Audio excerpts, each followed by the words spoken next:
Likely है कि उसको वीज़ा मिले, तो तुक भी नहीं बनती है कि एक आदमी विजिट करने आ रहा है और डोमेस्टिक वर्कर को साथ ला रहा है तो इधर रहेगा भी आपके पास। तो बहरहाल अगर आप वो अपने खर्चे पे आना चाहते हैं तो फिर आपको उनको स्पॉन्सर की ज़रूरत नहीं, बल्कि वो अपने राइट के ऊपर ही आ सकते हैं। डोमेस्टिक वर्कर मुझे लगता है कि खासा मुश्किल है उनको वीज़ा मिलने का, डोमेस्टिक वर्कर का अपना शायद उनको वीज़ा मिल जाए। कॉल का शुक्रिया। नाज़रीन देखते हैं अगले कॉलर कौन है। जी फरमाइए। हेलो, अस्सलाम वालेकुम। वालेकुम सलाम। डॉक्टर साहब, मैंने आपसे पूछना था, मेरी एक फ्रेंड ने आपसे एडवाइस ली थी शादी के लिए, वो साइलेंस सीकर है, लेकिन उसने शादी अब 2 वीक पहले कर ली है। तो वो शादी, उसकी एज जो है वो 19 साल और 8 मुझे मंथ है। तो वो कहती है मैं अप्लाई कर सकती हूँ और कितने अरसे तक इनके करूँगी, कर सकती हूँ शादी के 1 माह बाद, 2 माह बाद जो है ना। उसका लीगल स्टेटस यहाँ पे क्या था? वो तो साइलम सीकर थी, साइलम चल रहा था, लेकिन उसको अभी भी साइलम चल रहा है, लेकिन जी उसने मैं शादी समझ गया, कर ली। ठीक है जी। आपकी कॉल का शुक्रिया। पहली बात ये कि शादी के लिए जो उम्र है वो इमिग्रेशन वालों ने 21 साल रखी हुई है, तो फिलहाल 21 साल ही चल रही है। शायद कुछ अरसे के बाद ये ख़त्म हो जाए, लेकिन अभी तो 21 साल से कम उम्र अप्लाई नहीं कर सकते हैं।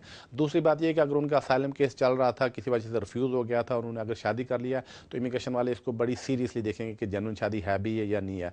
तो बहरहाल अगर वो चाहें तो अप्लीकेशन कर सकती हैं इस बेस के ऊपर कि मेरी यहाँ किसी से शादी हो गई है, तो इस बेस पे मैं यहाँ रहना चाहती हूँ, तो इस पर अप्लाई कर सकती हैं। कॉल का शुक्रिया।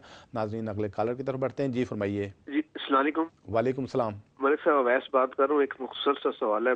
जी मुझे इस मार्च 2011 में इंडेफिनिट स्टे मिला है लेगेसी स्कीम के तहत। ठीक है तो अब मैं पाकिस्तान जा सकता हूँ या नहीं, या कुछ प्रॉब्लम तो नहीं होगी वापसी में?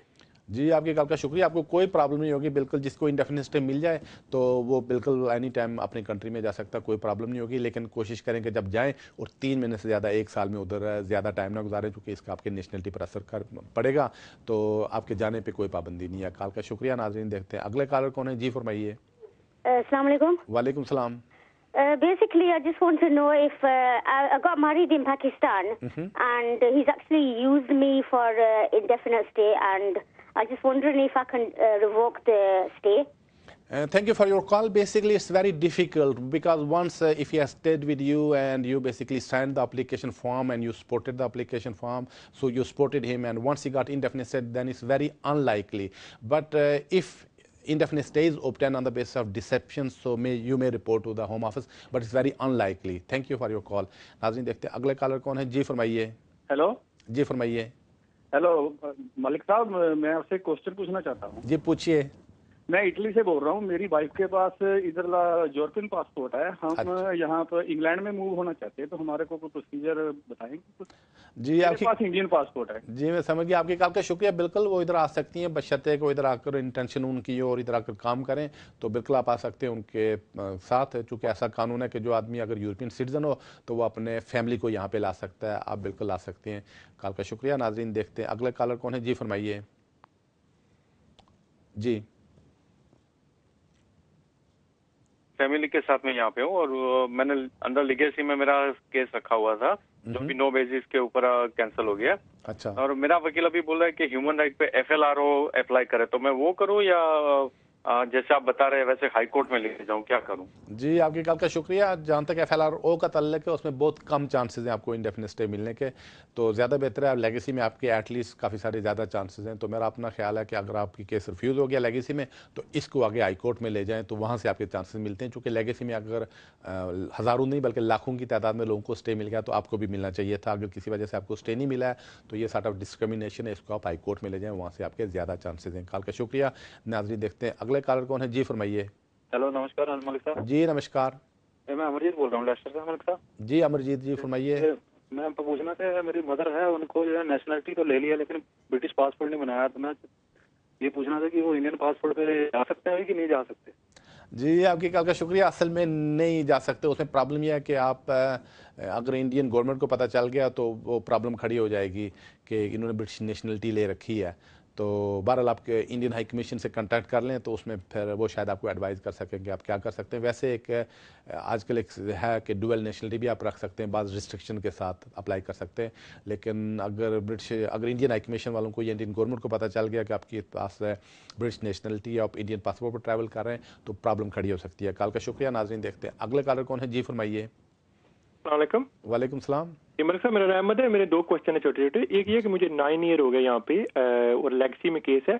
तो अगस्त के शुरू में CAU से जो लेटर आया कि आपको अपडेट दे देंगे, और अगस्त के एंड में अपडेट ये आया कि हमने आपको लीव ग्रांट की है इनसाइड इमिग्रेशन रूल, लेकिन आप ये परफॉर्मा फिल करके भेजें तो फिर हम आपके डॉक्यूमेंट सिक्योरिटी चेक के बाद रिलीज करेंगे। तो ये कौन सी लीव होगी, DLR या ILR? और अगर दूसरा क्वेश्चन ये है कि अगर DLR, CAU सबको अभी DLR दे रहा है, तो ये DLR मिले तो क्या इसको जुडिशियल रिव्यू में चैलेंज कर सकते हैं? भाई ये 2 सवाल है जी। आपकी कॉल का शुक्रिया। लेगेसी में अगर किसी को स्टे दे दें तो आमतौर पर उनको इंडेफिनिट स्टे ही देते हैं। तो अब तक जितने लोगों को इंडेफिनिट स्टे मिला, लेकिन अगर किसी की एप्लीकेशन रिफ्यूज़ हो गई है तो उसको हाई कोर्ट में ले गया। जब हाई कोर्ट में ले जाए तो उस वक्त बाद केसेस में हम मसले आजकल डिस्कशन लीव देते हैं, इंडेफिनिट स्टे नहीं देते हैं। बहरहाल आपके केस में मुझे लगता है कि आपको इंडेफिनिट स्टे मिल जाएगा। कॉल का शुक्रिया। नाज़रीन देखते हैं अगले कॉलर कौन है। जी फरमाइए। Hello. I just wanted to ask about my niece. She was born in Pakistan, and we applied for like a British passport. They did a DNA test in May, but we haven't still heard back from them. Do you know roughly how long it takes? Thank you for your call. Basically, it shouldn't take more than 3 months' time, and May now is quite few. I think May, June, July, August. Yeah, you should have got basically result by this time. The best thing is either you can email them or phone them and see how far the case has gone. And in my view, in next few weeks' time, you should get the results. But the best thing is just chase them over there. Maybe they have forgotten the file somewhere. Thank you for the call. नाज़रीन देखते हैं अगले collar कौन है। जी फरमाइए। जी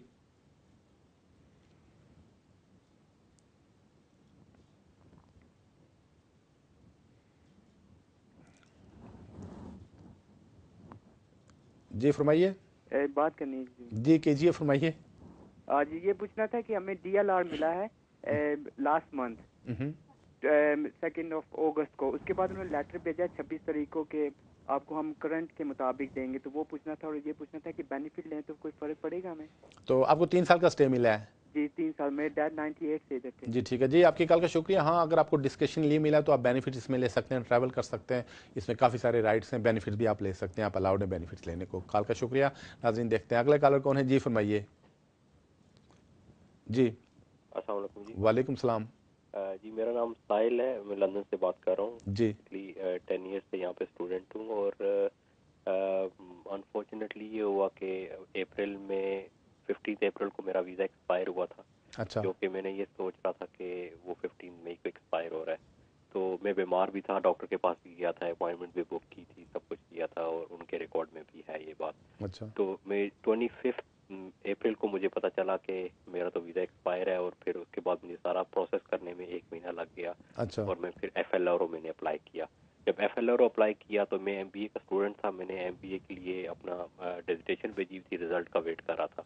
तो फिर at the end ये हुआ कि मैं जब FLRO का रिजल्ट आया तो उसमें मुझे वीज़ा उनने मेरा रिजेक्ट करके मुझे वापस पासपोर्ट रख के लेटर भेज दिया 28 डेज का कि आप वापस जाएं अपनी कंट्री को। फिर इन द मीन टाइम 3 दिन के बाद मेरा रिजल्ट आ गया जिसमें मैं पास हो गया, और फिर मैं वही हमने सोलिसिटर के पास डॉक्यूमेंट्स लेके गया और उनको मैंने डॉक्यूमेंट्स दिए और मैंने PSW अप्लाई कर दिया और जो मुझे मिल गया है। तो अब मेरे 10 ईयर्स मेरे 9th को पूरे हो गए। पहले कभी भी मेरे टाइम में ब्रेक नहीं हुआ, लेकिन अभी इस टाइम पे हो गया। अभी इसमें मैं पूछना चाहूँगा क्या होगा प्लीज़। जी आपकी कॉल का शुक्रिया। टेक्निकली आपके जो टाइम वो रेजिडेंसी है इसमें ब्रेक आ चुकी है, लेकिन जो रूल बनाने का पर्पस था वो आप फुलफिल कर रहे हैं। तो इसमें यही है कि आप अप्लाई कर सकते हैं 10 ईयर कंप्लीशन पर, लेकिन चांसेस हैं कि होम ऑफिस एप्लीकेशन रिफ्यूज़ कर दें। अगर रिफ्यूज़ करें तो इसको आप आगे जुडिशल रिव्यू हाई कोर्ट में ले जा सकते हैं, वहाँ से आपको स्टे मिलने के चांसेस हैं। तो मेरी एडवाइस है कि एप्लीकेशन कर दें। अगर रिफ्यूज़ हो जाती है, चूँकि आपका वैलिड वीज़ा है, तो आपको राइट ऑफ अपील तो नहीं मिलेगा, लेकिन आप इसको जुडिशल रिव्यू में हाई कोर्ट में ले जा सकेंगे। ऐसे केसेस मेरे अपने एक्सपीरियंस में अगर इनको हाई कोर्ट में ले जाते हैं तो वहाँ से आमतौर पर होम ऑफिस 10 ईयर्स की बुनियाद पे स्टे दे देते हैं। कॉल का शुक्रिया। नाज़रीन देखते हैं अगले कॉलर। नाज़रीन इसके साथ ही टाइम हुआ एक छोटी सी कमर्शियल ब्रेक का। आप टीवी देखते रहिएगा, चंद मिनट्स में आपसे फिर मुलाकात होती है। Welcome back to the show. नाज़रीन हम कॉल्स का सिलसिला वहीं से शुरू करते हैं जहाँ से कमर्शियल ब्रेक से पहले मुनक़ता हुआ था। देखते हैं हमारे अगले कॉलर कौन है। जी फरमाइए। जी मुझे लगता है जी फरमाइए। जी मलिक साहब, मेरा सवाल ये है कि मुझे 2 साल का मेरे पास वर्क परमिट था। अच्छा। और 2 साल के बाद जब एक्सटेंशन की जरूरत थी तो उस वक्त एम्प्लॉयर के पास लाइसेंस नहीं था। उसने लाइसेंस अप्लाई किया हुआ था, वो किसी वजह से डिले होता रहा। बहरहाल जब मैंने अप्लाई किया तो उसके पास लाइसेंस नहीं था, सर्टिफिकेट ऑफ स्पॉन्सरशिप इशू ना किया जा सका मुझे। तो मैंने अप्लाई कर दिया और केस वर्कर को रिक्वेस्ट की कि इसको होल्ड कर लें जितनी देर तक सर्टिफिकेट नहीं आता, लेकिन उसने 3 वीक के अंदर रिफ्यूज करके भेज दिया। उसके बाद 1 वीक बाद लाइसेंस आ गया, सर्टिफिकेट ऑफ स्पॉन्सरशिप इशू कर दिया गया, अपील में गए, अपील बेस पे रिफ्यूज हो गई कि आपके पास उस वक्त नहीं था। ये 2 साल पुरानी बात है। अच्छा, बाद में लेकिन अपील के अंदर होम ऑफिस के वकील ने कहा था हमें कोई इतराज नहीं है अगर जज इसको अलाउ कर दे क्योंकि इसके पास अभी है, पर जज ने तो रिफ्यूज कर दिया। दोबारा वकील साहब ने कहा जो सोलिसिटर के पास गए थे कि आप अभी दोबारा अप्लाई करें, आपको मिल जाएगा। वो दोबारा अप्लाई किया तो मिल गया। मैं पूछना ये चाहता हूँ कि ये जो मेरा पीरियड था ये लॉफुल था और कंटिन्यूस पीरियड था, और मैं जब अपना पर इंडेफिनिट स्टे अप्लाई करूंगा तो पिछला जो पीरियड है उसको काउंट कर लिया जाएगा? क्योंकि मैंने जो पढ़ा था उसमें बहुत ऐसे केस लॉज हैं कि कोर्ट में लोग गए थे, उनको रिलीफ मिल गया था और कंसीडर किया गया था पिछला पीरियड। इस पर काइंडली जरा अपनी रहनुमाई करें। जी, आपकी कॉल का शुक्रिया। असल में टेक्निकली आपके केस में ब्रेक आ चुकी है, लेकिन होम ऑफिस पे डिपेंड है कि जब आप इंडेफिनिट स्टे के लिए अप्लाई करते हैं तो वो इसमें क्या डिसीजन करते हैं। आमतौर पर बाज़ औक़ात वो कंसीडर कर लेते हैं, तो बहरहाल अगर एप्लीकेशन ऐसी रिफ्यूज़ हो जाती है तब उसको आगे कोर्ट में ले जा सकते हैं। तो बहरहाल ये होम ऑफिस वाले के जो केस वर्कर होगा उसकी डिस्कशन पे होगा। तो आप समझिए आपके केसेस में को मुझे 85% चांसेस लगते हैं कि शायद हो जाए, लेकिन फिर भी 15% चांसेस हैं कि केस वर्कर रिफ्यूज़ कर दे। बहरहाल अगर रिफ्यूज़ करे उसको आप कोर्ट में ले जा सकेंगे। कॉल का शुक्रिया। नाज़रीन, देखते हैं अगले कॉलर कौन है। जी फरमाइए। हेलो जी, आज मैं परमिंदर सिंह डरबी से बोल रहा हूँ। जी फरमाइए। हाँ सर, मैंने लेक्सी केस के बारे में पूछना था कि लेक्सी केस अभी उसका क्या रिजल्ट मिलता है अभी? जी, आपकी कॉल का शुक्रिया। असल में लेगेसी स्कीम जो है इसमें काफ़ी सारे केसेस हैं जिनके फैसले अभी तक नहीं हुए हैं, तो होम ऑफिस वाले रोज़ाना उनके फैसले करके भेज रहे हैं। किसी को स्टे दे रहे हैं, किसी को नहीं दे रहे हैं। केस के मेरिट्स के ऊपर डिपेंड है, तो जिनको मिल रहा है तो उनको इंडेफिनिट स्टे मिल रहा है, जिनको नहीं मिल रहा है तो उसको कोर्ट में ले जा रहे हैं। तो डिपेंड है आपका केस कैसे था। कॉल का शुक्रिया। नाज़रीन, देखते हैं हमारे अगले कॉलर कौन है। जी फरमाइए। वालेकुम सलाम। जी, मेरा नाम पीरजादा। मैं मेरे एक दोस्त के बारे में मालूम करना चाहता हूँ सर। अच्छा। ये 2000 के अंदर एंटर हुए हैं और इन्होंने पॉलिटिकल एसाइलम केस दायर किया। अच्छा। तो फिर उसके बाद रिफ्यूज कर दिया, तो उसके बाद फिर अप्लाई किया, फिर रिफ्यूज कर दिया। उस वक्त से ये अभी तक ये यहाँ पे ही है। अच्छा। अब लेगेसी के अंदर अप्लाई किया, 4 महीने हो गए तो अभी तक जवाब नहीं आया। कुछ लोग कहते हैं कि वो जो है ना अगस्त के अंदर 26 अगस्त को उन्होंने एप्लीकेशन बंद कर दी है। ये मेरे समझ में नहीं आता कि अब क्या होगा मेरे दोस्त का, और कोई जवाब नहीं आया वहां से। जी, आपकी कॉल, जी मैं समझ गया आपके केस। आपकी कॉल का शुक्रिया। असल में जो लेगेसी थी इसका गवर्नमेंट ने ऐलान 2006 में किया था, तो आपके जो अजीज हैं इन्होंने 6 में अप्लाई कर देना चाहिए था, 7 में अप्लाई कर देना चाहिए था, 8 में अप्लाई करना था, 9 में अप्लाई करना था। असल में डिले मसला वहाँ पे खड़ा हुआ जहाँ पे लोगों ने शुरू में अप्लाई नहीं किया। जिन्होंने शुरू में अप्लाई किया उन सबको स्टे मिल गया। अब सिर्फ वो उसमें अटक गए हैं जिन्होंने बहुत बाद में या लेट में आकर अप्लीकेशन की। बहरहाल आपका जो फ्रेंड है ये लेगेसी में आते हैं तो अब वेट करें इनके केस का क्या डिसीजन होगा, क्योंकि अभी भी काफ़ी सारे केसेस हैं जिनके फैसले नहीं हुए हैं। तो अभी नेक्स्ट फ्यू वीक्स में इनका जो फैसला कुछ ना कुछ करेंगे। अगर किसी वजह से इनके खिलाफ हो जाता है इसको आगे हाई कोर्ट में चैलेंज कर सकेंगे। आपकी कॉल का शुक्रिया। नाज़रीन, देखते हैं अगले कॉलर कौन है। जी फरमाइए। जी जी फरमाइए। जी हेलो मलिक साहब जी। जी फरमाइए। हाँ जी, मैं इधर आए को मेरे को 11 साल से ऊपर हो गए हैं। अच्छा। और मेरा केस लेगेसी में डाला हुआ था। अच्छा। पिछले जून में उन्होंने मुझसे फोटो मांगे। अच्छा। फिर पिछले महीने फिर उन्होंने मुझसे फोटो मांगे थे और अब मुझे रिफ्यूज करके दे दिया लेटर। अच्छा। इसके आगे क्या स्टेप हो सकता है? जी, आपकी कॉल का शुक्रिया। अगर उन्होंने रिफ्यूज़ किया आपका लेगेसी जो कि नहीं होना चाहिए था, तो आप इसको इमीडिएटली हाई कोर्ट में जुडिशल रिव्यू में चैलेंज कर दें, जो कि अगर इन केसेस को हाई कोर्ट में ले जाएं वहाँ से आपके स्टे मिलने के ज़्यादा चांसेस हैं। तो मेरा आपको ये मशवरा है कि इमीडिएटली इसको हाई कोर्ट में चैलेंज करें। कॉल का शुक्रिया। नाज़रीन, बढ़ते अगले कॉलर की तरफ। जी फरमाइए।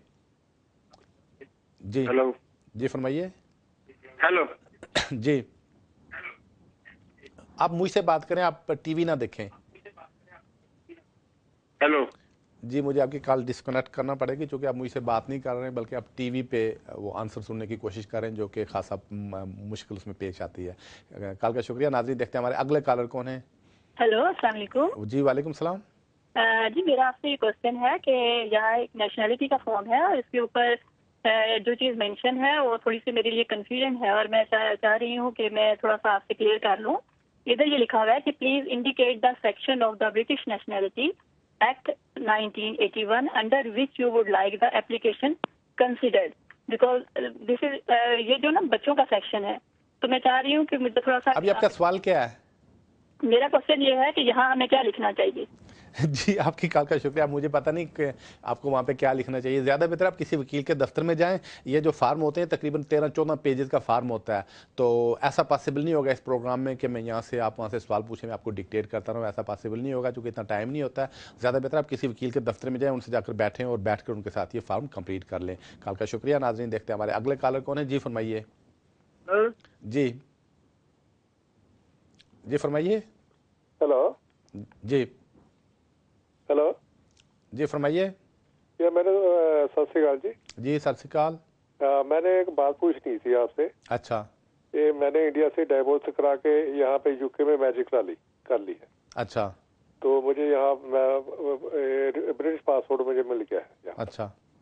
तो मेरा बेटा है इंडिया में पहली वाइफ से, अभी वो 14-15 साल का है। ठीक है। तो क्या मैं उसको यहाँ किस बेस पर मैं उसको यहाँ बुला सकता हूँ? जी, आपकी कॉल का शुक्रिया। नहीं, आप उसको नहीं बुला सकते, जो कि ऐसा कानून है कि अगर किसी के अंडर बेटा हो तो वो तभी इधर आ सकता है कि उसकी माँ भी यूके में आ रही हो। तो अकेले बेटे को आप यहाँ पे नहीं ला सकते, जो कि ऐसा कानून कोई नहीं है। तो ज़्यादा बेहतर है किसी वकील से जाकर मशवरा करें, शायद कोई सूरत निकलती हो। लेकिन रूल्स यही कहते हैं कि अगर कोई कम उम्र बच्चा वो माँ के बगैर नहीं यूके में आ सकता है। कॉल का शुक्रिया। नाजरीन, देखते हैं हमारे अगले कॉलर कौन है। जी फरमाइए। अस्सलामुअलैकुम। वालेकुम सलाम। मलिक साहब, मेरा नाम मोहम्मद ताहिर है, लंदन से बात कर रहा हूँ। मैं एक्सेप्टेड रेफ्यूजी हूँ यहाँ यूके में, मैं और मेरी वाइफ। मेरे 2 अडॉप्टेड बच्चे, जो जब मैंने असाइलम किया, he was part of family, मैंने उनको असाइलम में लिखवाया था।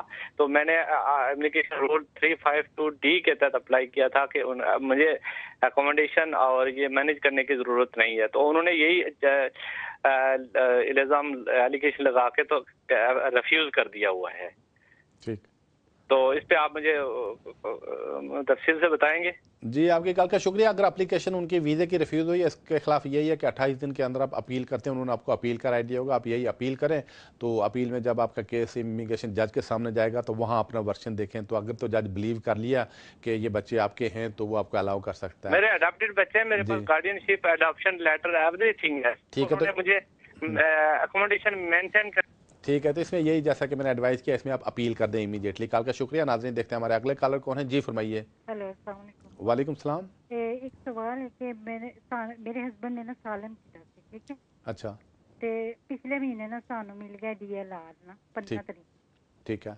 ते 27 तरीक ਨੂੰ ਨਾ ਉਹਨਾਂ ਨੇ ਦੁਬਾਰਾ ਸਾਨੂੰ 2 ਸਤੰਬਰ ਨੂੰ ਲੈਟਰ ਭੇਜਿਆ। 27 ਤਰੀਕ ਦਾ ਨਿਕਲਿਆ ਹੈ, 2 ਤਰੀਕ ਨੂੰ ਸਾਨੂੰ ਮਿਲਿਆ। ਉਹਨਾਂ ਨੇ ਕਿਹਾ ਕਿ ਤੁਹਾਨੂੰ ਅਸੀਂ ਦਿੱਤਾ ਸੀ ਹਿਊਮਨ ਰਾਈਟਸ ਤੇ ਆਊਟ ਆਫ ਰੂਲ, ਹੁਣ ਤੁਹਾਨੂੰ ਅਸੀਂ ਇਨ ਰੂਲ ਕਰੰਟਲੀ ਰੂਲ ਦੇਣਾ ਚਾਹੁੰਦੇ ਹਾਂ। ਤੇ ਇਹਦਾ ਕੀ ਮਕਸਦ ਹੈ? ਸਾਨੂੰ ਜਿਹੜਾ ਲੈਟਰ ਉਹਨਾਂ ਨੇ ਭੇਜਿਆ, ਪਹਿਲੇ DL ਸਾਨੂੰ ਭੇਜ ਦਿੱਤਾ DLR ਨਾ ਜੀ, ਸਾਨੂੰ ਉਹਨਾਂ ਨੇ ਇਹ ਲੈਟਰ ਭੇਜਿਆ ਕਿ ਅਸੀਂ ਤੁਹਾਨੂੰ ਇਨ ਰੂਲ ਕਰੰਟਲੀ ਰੂਲ ਜਿਹੜਾ ਹੁਣ ਰੂਲ ਹੈਗਾ ਉਹਦੇ ਮੁਤਾਬਕ ਤੁਹਾਨੂੰ ਕਰਾਂਗੇ।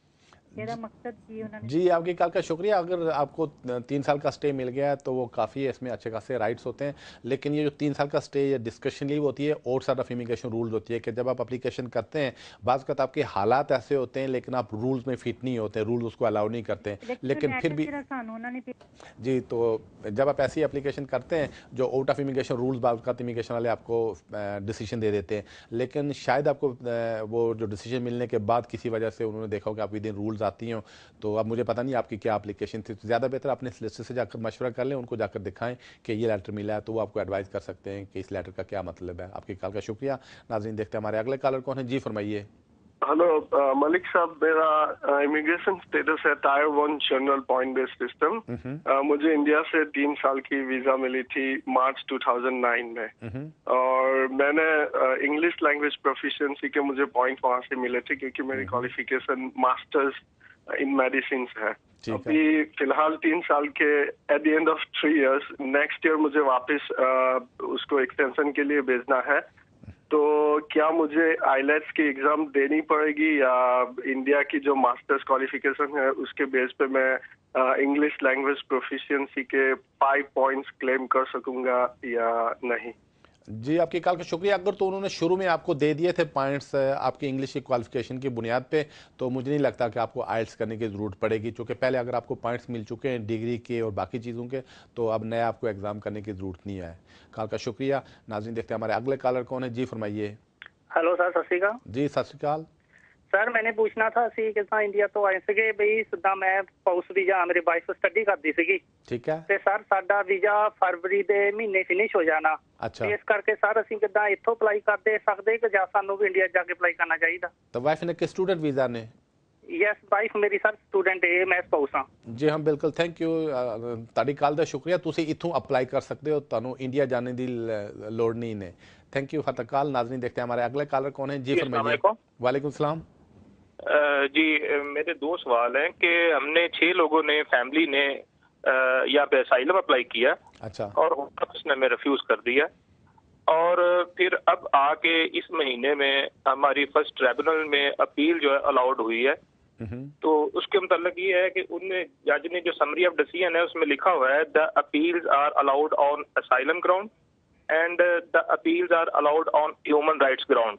मैंने ये पूछना था पहला ये सवाल है कि दोनों ही नुक्तों पे हमारी अपील अलाउड हुई है या ये एक ही नुक्ता है और दूसरा ये है कि अभी उन्होंने हमें ये बोला है कि आपको जो है ना इसका जवाब जो है विद इन 10 डेज या वर्किंग 14 डेज में आपको हम इसका रिप्लाई करेंगे तो इसमें होम ऑफिस के अपील के खिलाफ हमारे कोई चांसेस हैं इन दोनों ग्राउंड्स के ऊपर वो कोर्ट में आगे जाएंगे या नहीं जाएंगे और हमारे रिस्पॉन्ड हमें जो वीजा है वो कब हमें वो इशू करेंगे। जी आपकी कॉल का शुक्रिया। असल में आपका केस रिफ्यूज हो गया था आपने अपील की है जो कि विन हो गई आपके हक में इसका फैसला हो गया आपकी असाइलम के बेस पे भी हुआ और ह्यूमन राइट दोनों ग्राउंड पे आपके हक में डिसीजन हुआ है। लेकिन जब ऐसा डिसीजन हो जाए तो उसके खिलाफ जिस पार्टी के खिलाफ डिसीजन होता है उसको हक होता है कि वो आगे इसके खिलाफ अपील कर दे। तो अगर होम ऑफिस वाले समझें कि अगर वो करना चाहें तो वो इस डिसीजन के खिलाफ आगे अपर ट्राइब्यूनल में अप्लाई कर सकते हैं तो 5 दिन के अंदर वो अप्लाई कर सकते हैं। अगर उन्होंने अप्लाई किया तो आपको 10-15 दिन में पता चल जाएगा तो अगर उन्होंने अप्लाई नहीं किया तो फिर कुछ ही अरसे बाद आपको यहाँ पे स्टे मिल जाएगा। कॉल का शुक्रिया। नाज़रीन देखते हैं अगले कॉलर कौन है जी फरमाइए। हेलो जी अस्सलाम वालेकुम। वालेकुम सलाम। जी मेरा क्वेश्चन ये मैं टियर 1 जनरल पर हूँ और मैंने पाकिस्तान में शादी मैंने की थी जो कि शादी मेरी अनसक्सेसफुल रही डाइवर्स हो गई है। वीजा मैंने अप्लाई करवा दिया था जो कि डिपेंडेंट वीजा उसको मिल गया था। मैंने वीजा कैंसिल करवाने वाइफ मेरी इस वक्त पाकिस्तान में ही है वो यहाँ पे यूके में नहीं है।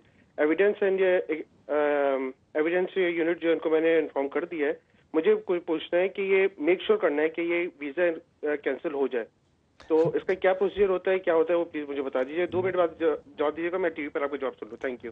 जी आपकी कॉल का शुक्रिया। अगर आप वीज़ा कैंसिल कराना चाहते हैं तो इस सिलसिले में यह होगा कि ब्रिटिश एम्बेसी को वहाँ पे इन्फॉर्म करना पड़ेगा कि ये सिचुएशन आपके साथ हुई है तो उनके अख्तियार में है कि वो वीज़ा कैंसिल करें।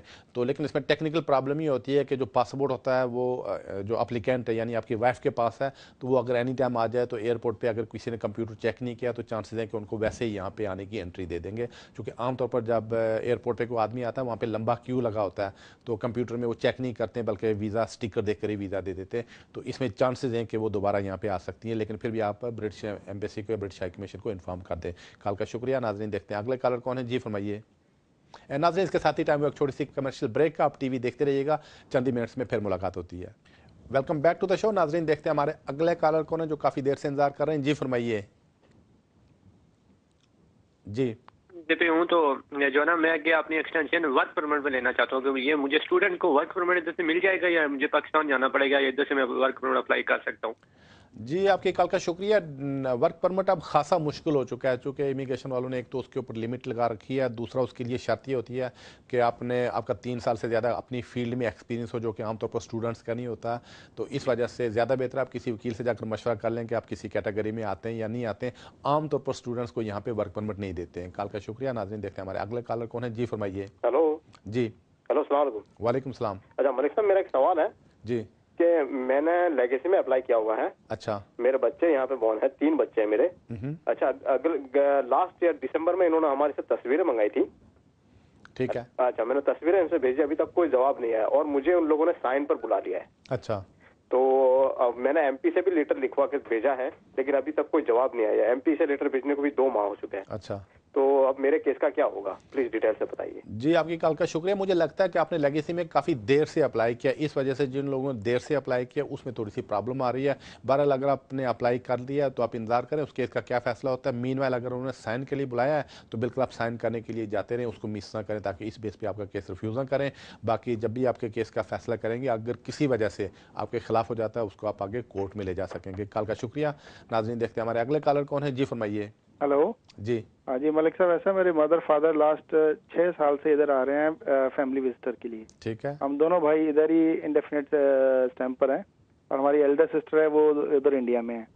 तो क्या हम उनका अभी इधर यहाँ परमानेंट का अप्लाई कर सकते हैं? दोनों 60 से ऊपर हैं और फादर की उधर पेंशन चल रही है इंडिया में।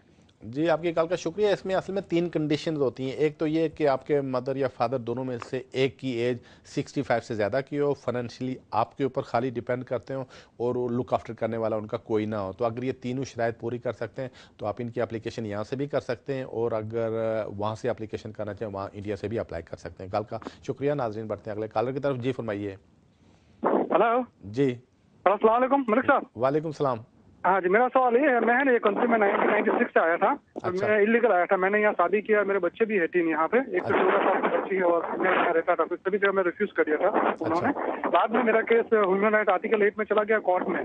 तो कोर्ट में मैं विन हो गया ह्यूमन राइट्स के ऊपर। तो बच्चे फैमिली की वजह से फैमिली ग्राउंड पे। उसके बाद उन्होंने मुझे 3 साल का डिस्क्रिप्शन दिया। तो वो 3 साल पूरा हुआ तो मैंने उसको अप्लाई वापस कर दिया। तो वापस मुझे 3 साल का दे दिया। लेकिन अभी 2009 में है ना, मुझे ऊपर एक लेटर आया कि तेरा अभी बहुत पुराना केस हो गया है तो तू लेगसी में आता है तो तेरा पासपोर्ट और फोटोग्राफ भेज दे।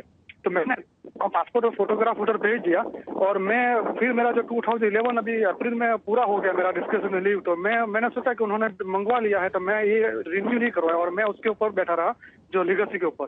तो अभी उनका लेटर आ गया तो लेगसी में रिफ्यूज हो गया और मेरा उधर वो भी फारिग हो गया। तो अभी मैं क्या कर सकता हूँ उसके लिए? जी, आपकी कॉल का शुक्रिया। असल में आपने अपने कार्ड्स वाइजली प्ले नहीं किए हैं। आपने वीज़ा ख़त्म होने से पहले इंडेफिनिट स्टे के लिए अप्लाई करना चाहिए था। वो कहते हैं ना कि वो जो होते हैं 2 बर्ड्स इन द बुश, उससे जो एक हाथ में होता है वो ज़्यादा अच्छा होता है। तो आपने यही करना था कि वीज़ा ख़त्म होने से पहले अप्रैल में अप्लाई कर देना चाहिए था, जो कि आपने बहुत बड़ी गलती की, अप्लाई नहीं किया। अब यही हो सकता है कि एक तो इमीडिएटली इसको हाई कोर्ट में ले जा सकते हैं, उसमें एक्सप्लेन करें, शायद वहाँ से कुछ हो सके।